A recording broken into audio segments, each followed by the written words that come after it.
VEDA 2014, day 4. That's VEDA, video every day, August.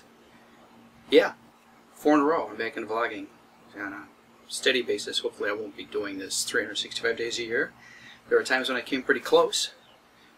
I mean, I've done over 1,500 videos, probably close to 1,600. Almost 1,300 at VH alone. If you look at my count, it's like 1,291 or so, 1,292. Yeah, and I've probably deleted a half a dozen or more. Plus, my first year, 6 months to a year at YouTube before I left back in the day in 06, 07, I had another 100. I had 2.25 at live video. I've got videos at Vimeo.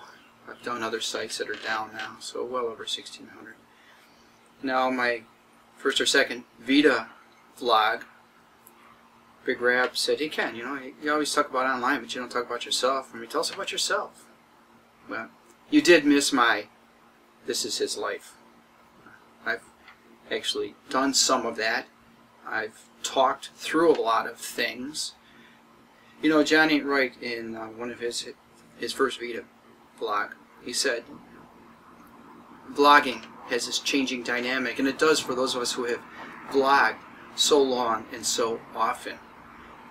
Like he said, just repeat what he said. Basically, pretty much that you talk your way through your problems, your emotions, what's happening to you, what's going on in your life, and pretty soon you get to a point, well, pretty soon being from 06, almost 8 years, you get to a point where, what can I tell people that they haven't already heard? So, yeah, I mean, I've talked my way through my mother's death, my sister's death, my separation and divorce. I've given you a video in which I show myself talking to my father's grave, something I would do every Father's Day. So I've bared my soul. I've showed myself kayaking. I've got my kayak a month vlogs that I'm putting up. Talked about photography.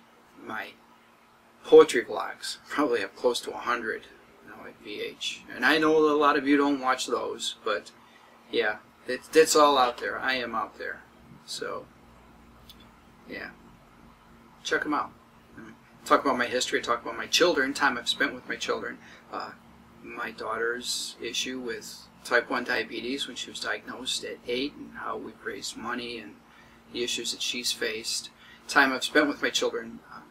Just before I left New York to come to Missouri 2 years ago, probably March to June or July, I did a series of vlogs in which I went back to places I have been to, places favorites of mine in New York, in Western New York, like a farewell tour. And why? Because I came to Missouri 2 years ago. There's another thing. I came here to be with someone I love, and I'm very happy. So, you know, yeah, what can you talk about? You know, you talk about what's happening now. You know, the yard work I've been doing on the house that I bought last fall. You know, after being here a year and a half, you know, buy a house. You're happy here. Yeah. So, not so much with the heat. Yeah, 90s the next few days again. Low to mid 80s last week was really nice. Well, comfortable up until 1 or 2 o'clock. You know. But yeah, I'm happy here, and I've talked about it. So check it out. It's great to see a lot of people getting involved in VEDA. I'm trying to catch up. It's like I caught up with a couple that first day, but then all of a sudden I got swamped. So I covered the first into the second day, and yeah. Now, VEDA, day 4. It's good to see you all vlogging. Ciao, folks. Vlog on.